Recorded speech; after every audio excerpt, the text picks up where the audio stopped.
Hey everybody, this is Jason Creel and you're watching Lawn Care Life. Today I'm going to be a little controversial. I want to hear from you in the comments if you agree or disagree. But I want to talk to you about your lawn care pricing, and realize this in my own business. Is it perhaps that we have elevated your pricing of your lawn care service to too high of a status to where I would officially label it as overrated? Okay. Now before you throw something at the television or your phone or whatever, I want to also spend some time talking about why your lawn care pricing is extremely important. Okay, so I think it's extremely important. I just think it's overrated. I think there might be something that's actually more important for your long-term success than whether you, as the thumbnail show, whether you get $49 for a yard or $53 for a yard.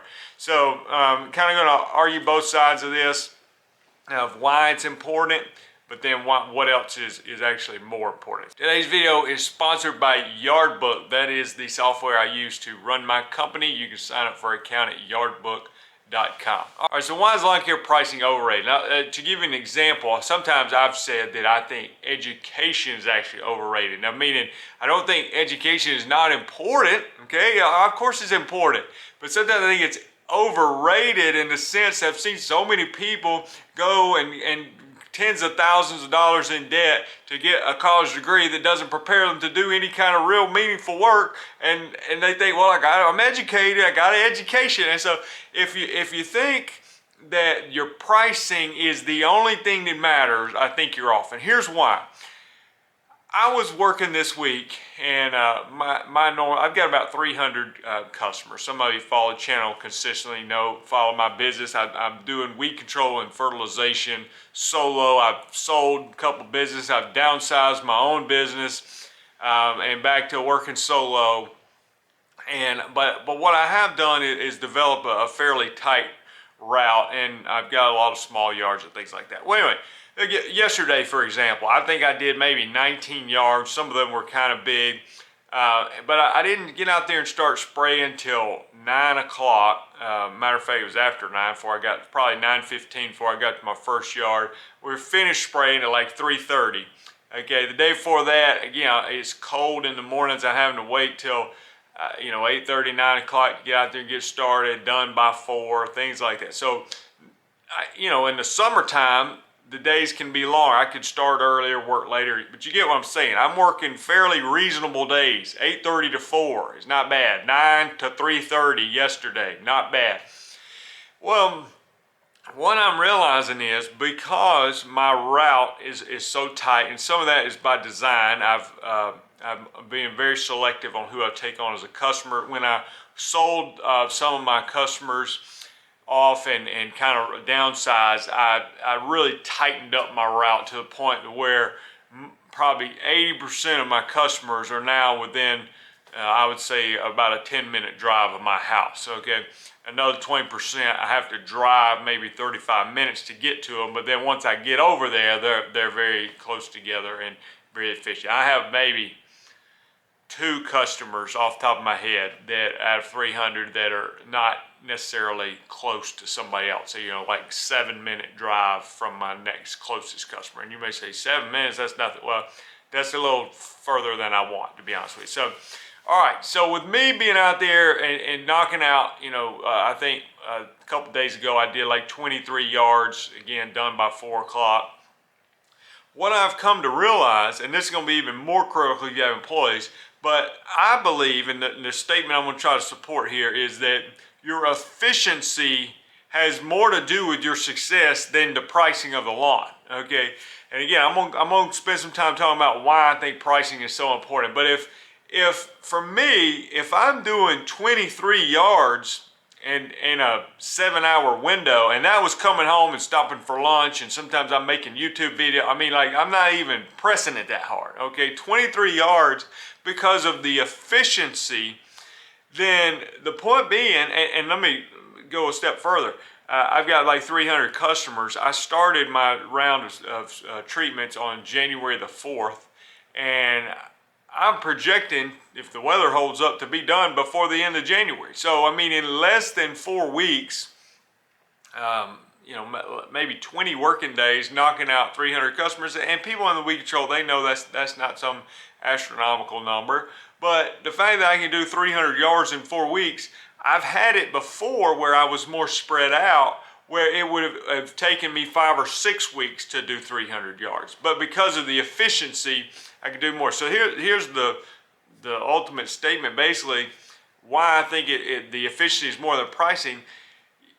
The pricing is super important, but because of the efficiency, I can actually take on more customers, which is going to ultimately make me certainly more revenue and hopefully more profit because by how efficient I am. So instead of being able to do 300 customers in 6 weeks because they're all spread out all over the world, I'm driving all over the place, I could probably take on 450 customers and get them done in 6 weeks.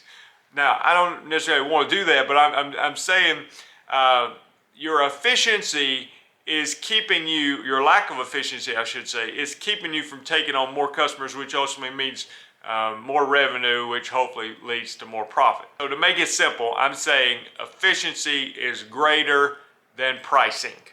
Now, with that being said, it's kind of like thinking, if you've got a football team, what do you need? Do you need a good offensive line or do you need a good quarterback? Well, you gotta have both, okay? If you got a great offensive line who's blocking, giving the quarterback all day long, but the quarterback cannot throw the ball very well, you're not gonna be successful. On the flip side, if you got an unbelievable quarterback, but he can't ever have time to throw because your offensive line is terrible, then it doesn't matter. So it doesn't matter if you're extremely efficient and underpriced, because all that means is you're going to have more time to do underpriced yards that are not that profitable anyway.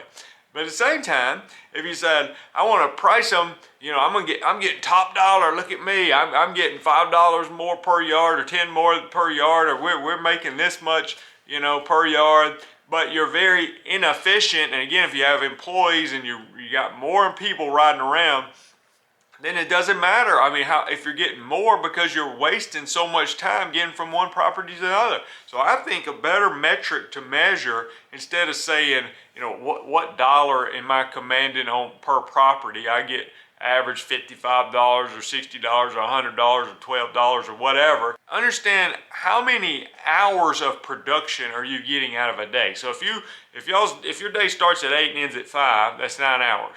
How many hours of those, this is something you probably should track, are you actually working on a property and producing income? Okay, and you probably could do that if you have a 5 or 10 day schedule. If you're mowing lawns, here's our Monday through Friday schedule. Look and see which days are more profitable than others. And because you're going to see on Tuesdays, we spent 3 hours driving from this property to that property, to that property, to that property, to that property, and we took an hour lunch and we did this and that and the other. But on Fridays, we had them all stacked out in the same neighborhood, and we had very little drive time. Now, I think the other thing to mention, I talk a lot about having small, flat yards all in the same neighborhood. You don't necessarily have to have that to be efficient. Efficient may be you and your 4-man crew driving 45 minutes to go to this apartment complex that takes you 7 hours to mow. But you drove 45 minutes, but then you're there and everybody's working for 7 hours. Now, hopefully you take some breaks and stuff like that. But that would be more efficient than taking, small yards and driving 15 minutes between each one. Okay, your total drive time for the day was 45 minutes there, 45 minutes back. That's more, it'd be great if it was 5 minutes down the road, but if you get over there and you got 7 hours of constant production, then that's great.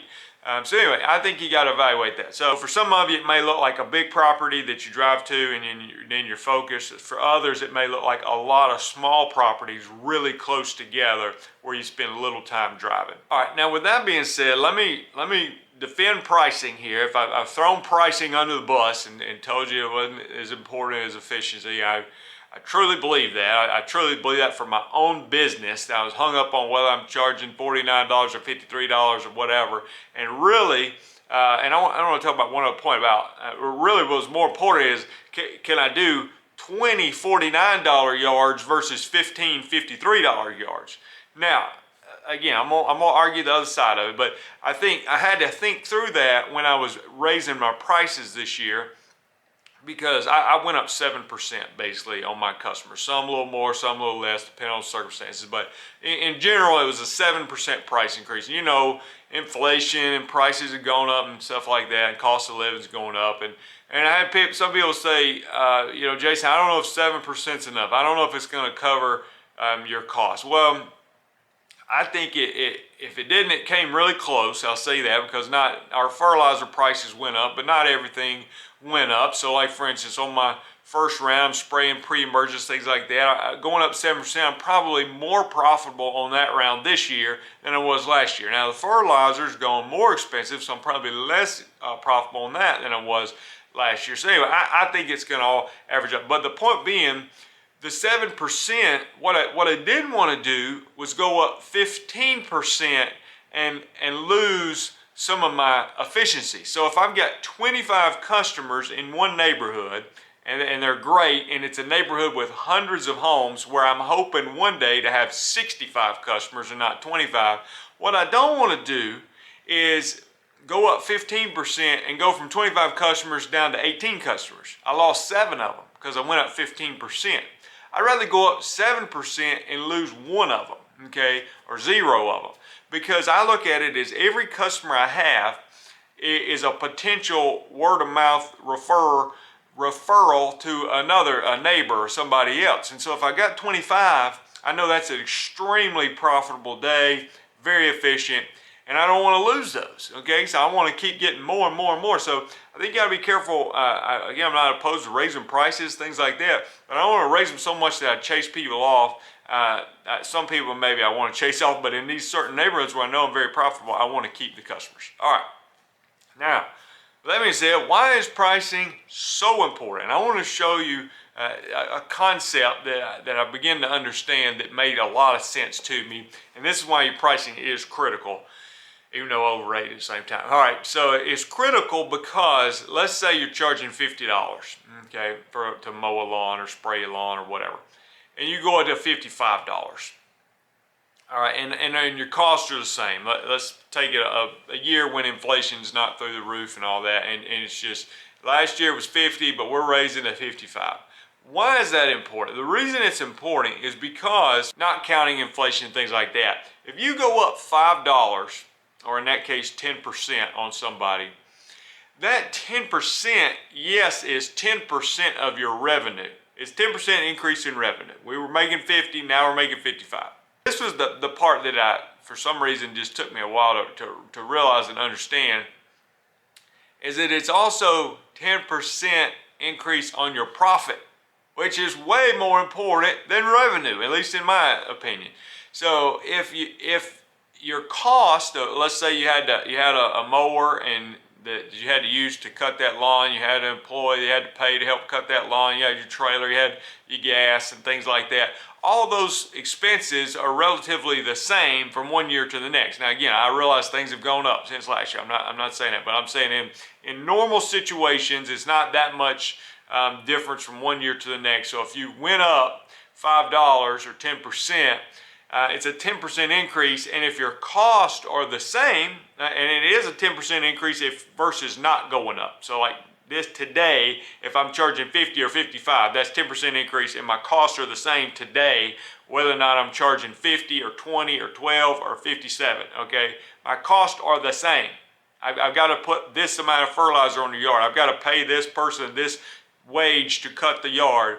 Regardless of what I charge. So when you go up 10%, think of it, I'm actually going up 10% on the bottom line, your profit. And that makes all the difference. Because if your profit margin was 20% for your business, and you just increased that, you went up 10%, now your profit margin is 30%, then you just increased your profit margins by 50%. Okay, that's a lot of percentages, but I'm saying if you had a 20% margin at the end of the year after all your expenses are paid and everything, you go up on your prices 10%, now you have a 30% profit margin. Unless I'm missing something, not understanding here. You went from a 20% profit margin to a 30% profit margin because that increased the price. Your expenses were the same, so it all goes to profit.